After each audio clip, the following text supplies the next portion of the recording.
Bienvenue dans un nouvel épisode de Walk With Me. Aujourd'hui, on va parler de culture d'entreprise, de à quoi ça sert et comment bien l'implémenter.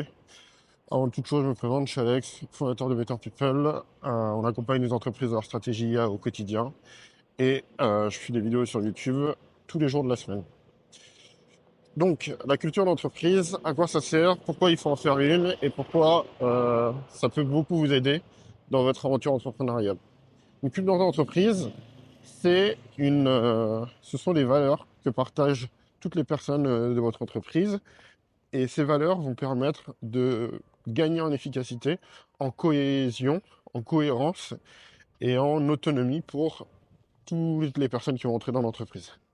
L'objectif de la culture, c'est qu'elle doit être, un des principes de la culture, c'est qu'elle doit être singulière. C'est-à-dire que si vous avez la même culture que tout le monde, ben, vous n'avez pas une culture d'entreprise assez forte et donc ça ne va pas permettre de faire converger tout le monde efficacement. Et donc, sur la culture, il y a plusieurs étapes. La première, c'est de créer cette culture. La deuxième, c'est de l'insuffler. Et la troisième, c'est de la faire respecter. Donc, au niveau... Hop, là, petit souci de micro. Je sors de la caméra, je reviens. Donc, sur cette culture, comment on va la créer dans un premier temps? Pour créer la culture, il y a beaucoup d'entreprises qui font une synthèse de tout ce qui est fait. Elles le font souvent assez tard et du coup, elles font une synthèse des habitudes de l'entreprise, de ce que les gens aimeraient, le sentiment qu'ils aimeraient qu'on ait sur leur entreprise. Et ça crée des cultures qui sont difficiles à respecter. Moi, une approche que j'aime bien sur la culture, c'est de prendre les défauts des fondateurs et de regarder ce qui les rend uniques, ce qui les rend spécial, leur comportement, et après de faire assesser ça par les collaborateurs. Donc que les collaborateurs, surtout si vous avez une petite structure, puissent plus décrire les fondateurs dans leur comportement et dans leurs habitudes de vie pour en faire une culture, plutôt que de demander à chacun ce qu'il voudrait mettre dans la culture. Si vous êtes une grosse organisation, à ce moment-là, ça change et vous pouvez vous baser du nombre. Pourquoi? Parce que, en fait, la culture d'entreprise, quand elle est, euh, quand elle est faite, souvent elle est bien faite. Elle est la caricature des fondateurs qui, eux, transmettent et insufflent cette culture à leur middle management, qui, eux, sont garants de la culture à l'ensemble du groupe ou à leur top management. Et du coup, si vous avez une culture qui n'est pas alignée avec vos fondateurs, bah, ça va très vite casser parce que toutes les décisions, la stratégie de la boîte va être basée sur une culture qui est celle qui est propre aux fondateurs. Et après, toutes les décisions des collaborateurs vont être une autre culture propre à la boîte. Et en fait, vous allez le retrouver avec deux cultures qui vont cohabiter, qui seront parfois contradictoires et qui vont faire que votre boîte va être désalignée et donc vous allez avoir du mal à pouvoir prendre des décisions, à pouvoir faire cette cohésion et cet alignement de tout le monde. Et du coup, c'est pour ça qu'il faut essayer de trouver une culture qui est facile et naturelle à respecter par les fondateurs. Ensuite, une fois qu'on a créé cette culture, il faut aussi créer des cérémonies ou en tout cas des petits événements qui permettent de maintenir cette culture. Si on regarde les cultures à l'échelle de pays, il va y avoir des fêtes nationales, donc les fêtes d'indépendance. On va avoir des fêtes qui sont partagées par tout le monde. On va avoir certaines cérémonies ou certains rituels qui sont partagés par tout le monde. Par exemple, en France, on va avoir le 14 juillet qui est partagé par tout le monde. On va avoir la Marseillaise que tout le monde a appris et du coup qui vont rallier tout le monde, réaligner tout le monde. Les valeurs, même si c'est plus dur à respecter, égalité, fraternité, euh, et j'ai oublié la troisième. J'aurais dû réviser celle-là. Mais en tout cas, on va avoir un ensemble d'outils pour faire tenir cette culture et, euh, et faire en sorte qu'elle puisse euh, égalité, fraternité, et, je sais plus, bref. Et un ensemble d'outils qui vont nous aider à maintenir cette culture. Et du coup, c'est hyper important de travailler sur ces outils. Si vous voulez une culture d'exemplarité, il va falloir définir ce que c'est l'exemplarité. Il va falloir trouver un moyen de le représenter ou de le déprésenter. C'est-à-dire que vous devez avoir une culture de rigueur. Dès que vous avez une réunion qui est pas faite, pas bien préparée, donc la préparation est un peu floue, bah, qu'il puisse avoir un truc du style, la personne qui a pas respecté la valeur, elle paiera le petit déj pour les autres la semaine d'après, ou un truc du genre.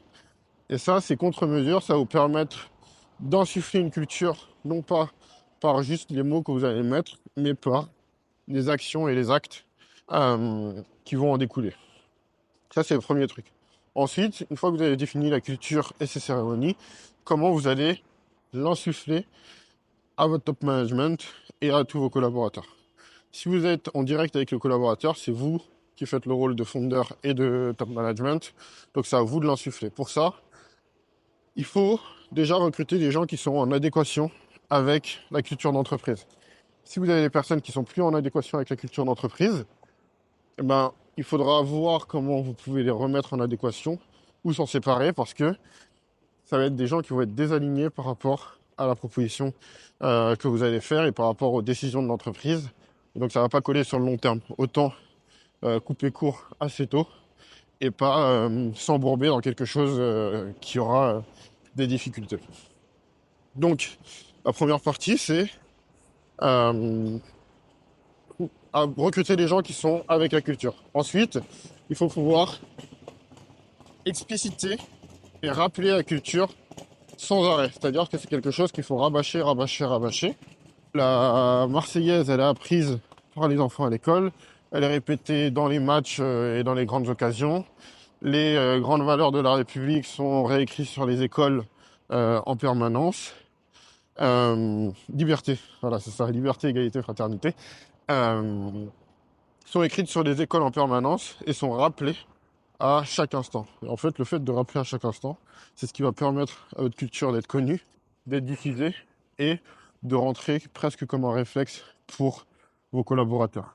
Ensuite, quand vous commencez à avoir un top management, il est hyper important que les gens que vous recrutez au top management soient aussi des caricatures de votre culture. Parce que plus vous allez recruter des gens qui sont une caricature de votre culture à ces postes de responsabilité, plus ils seront vraiment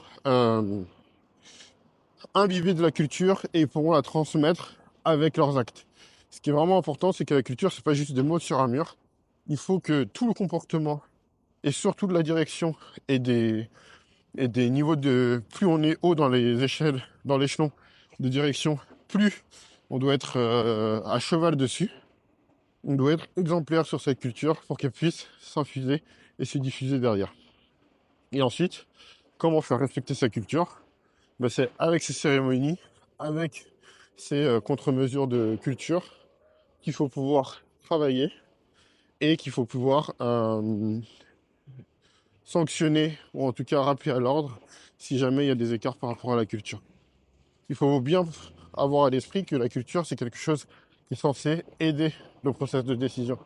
Si par exemple, vous avez une culture de le client est roi, et ben tout le monde doit se mettre en cadre pour le client parce que le client est roi. Et dès que vous avez quelqu'un, par exemple, qui va se moquer d'un client, rire sur un client, etc., et ben là, vous devez faire un rappel à l'ordre avant que ça gangrène et que ça se généralise à l'ensemble de l'entreprise pour protéger votre culture.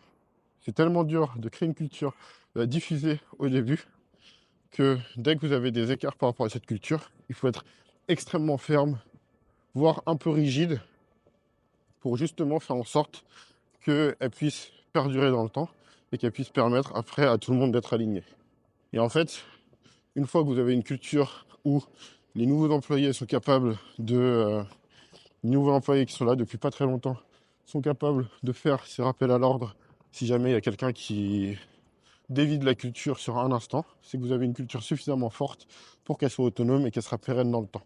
Parce que ça veut dire que vous avez bien défini votre culture, que vous avez réussi à l'infuser à votre top management, qui a réussi à la diffuser aux contributeurs individuels, qui eux arrivent à s'en emparer suffisamment bien pour pouvoir faire les différents rappels à l'ordre et donc la protéger. Voilà, c'était tout pour cet épisode de Walk With Me et je vous dis à la prochaine. Salut!